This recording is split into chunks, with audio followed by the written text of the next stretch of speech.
Well, the Fed says, okay, we're not going to buy $80 billion worth of junk. Actually, I think it was $40 billion worth of treasuries and $45 billion worth of junk. Toxic assets. We will take some of the bank's garbage every month. They're reducing that by $5 billion. So, $5 billion is a big deal. It's tapering, but is it real? Is it meaningful? What does it mean? What does this have to do with anything? Let's ask Stephanie Kelton. She's an economist and associate professor of economics at the University of Missouri at Kansas City, research scholar at the Levy Economic Institute, the website neweconomicperspectives.org, one of the leaders in the new monetary theory program. And I know I'm getting that wrong, Stephanie. Welcome back to the program, first of all. Really good to be back with you. It's new money theory? New monetary theory? Well, it's become known out there as modern monetary theory. Modern. Most people call it MMT. Yeah, modern. That was the word I was missing. So much for stepping in and doing things on the fly here.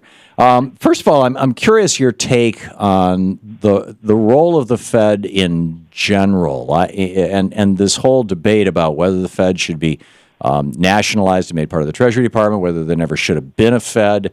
Whether the Fed as it is an okay thing. What are your thoughts on that? Well, I mean, we have a Federal Reserve primarily to be there to act in times of crises, and so the Fed plays a really important role in the sense that it is the lender of last resort, and that's a function that we would not, that's like you would be flying without a net to go without an entity in the economy that can be that lender of last resort in times of financial crises. And so, you definitely you need the Fed for that. What we've done, though, is to assign the Fed all kinds of responsibilities for, taking good care of our economy. And so we give them a dual mandate and we say, look, guys, it's your job to make sure that we have relative price stability. It's your job to make sure that we have high rates of growth and low rates of unemployment. And so we ask the Fed to do these things, and presumably we do it because we think the Fed has the tools to achieve those goals, right? And what the Fed really has is a single policy tool. And in normal times, what the Fed does is just set the overnight interest rate. Right. That's it. That is monetary policy. And so if you think that, being in control of this single price in the economy, the overnight interest rate, somehow gives you the power to carry out this huge agenda for, maintaining a healthy economy in terms of inflation and output. I mean, for me, that's pretty fantastic. And so I think we've done a pretty bad thing in assigning those responsibilities to the Fed, and what we really should have done is made that the responsibility of Congress. Well, and if the Fed is the lender of last resort, shouldn't the government be the employer of last resort? Well, I think it should be. I mean, this is an excellent point. We've watched the Fed now for 5.5 years try not just using its traditional policy tool, the short-term interest rate, but a whole range of, unconventional policy tools, QE and Operation Twist and all this stuff with forward guidance and trying to manage expectations and finesse and massage and all these sorts of things.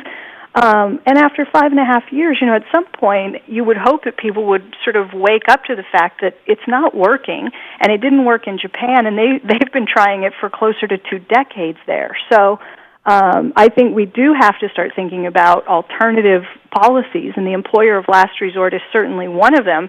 I would couple that with a whole range of macroeconomic policies from the fiscal side.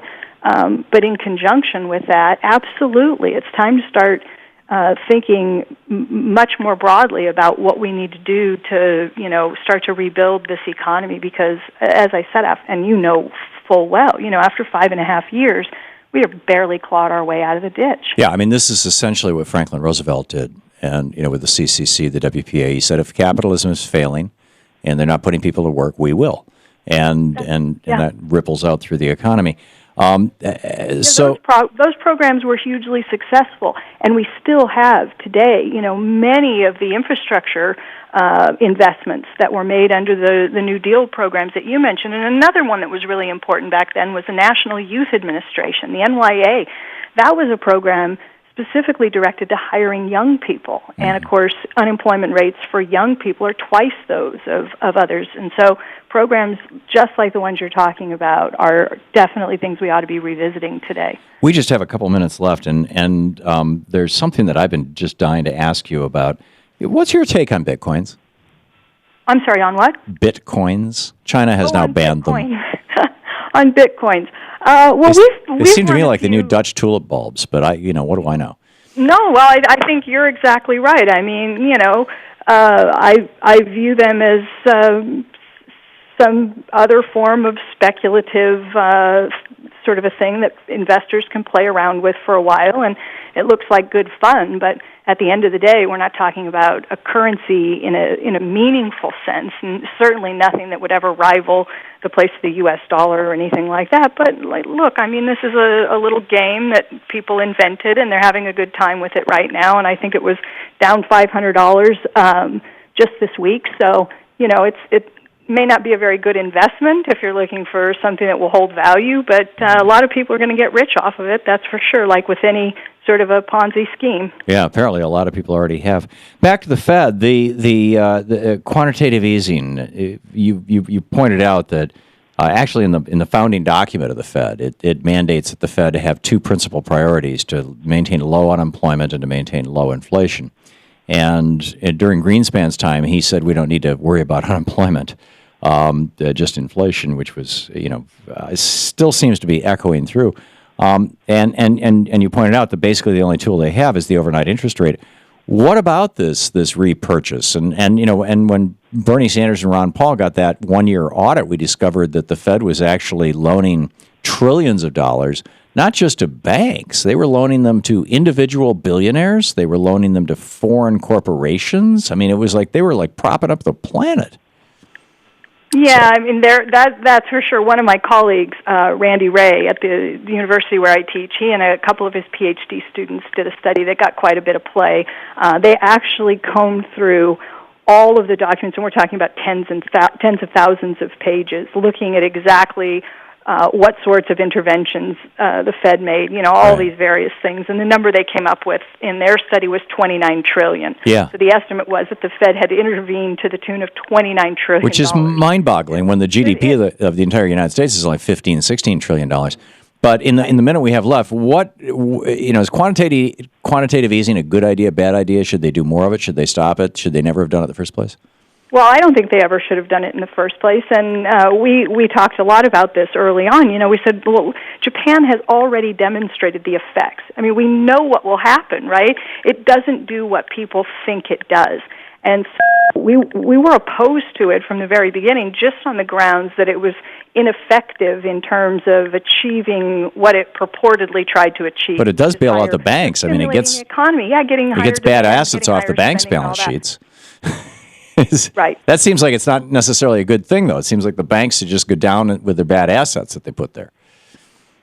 Well, I think it's mostly a placebo. I think that to the extent that market participants think QE does something, it does impact portfolio decisions and so forth. But at the end of the day, the Fed has started to taper. We got the announcement just under an hour ago, and I think we're going to, hopefully, everybody is going to be able to see by the middle of next year sometime that tapering was not really a big QE deal. is the homeopathic medicine. Really didn't do anything. So not doing it anymore won't do anything either. Yeah, so QE is the homeopathic medicine of the anyway, not to knock homeopathy. Dr. Stephanie Kelton, hang on just a second. This is the Thom Hartmann Guy Program. always steps on me. Dr. Stephanie Kelton, neweconomicperspectives.org. Dr. Kelton, thank you so much for being back with us. My pleasure. Thanks, Tom. Great talking.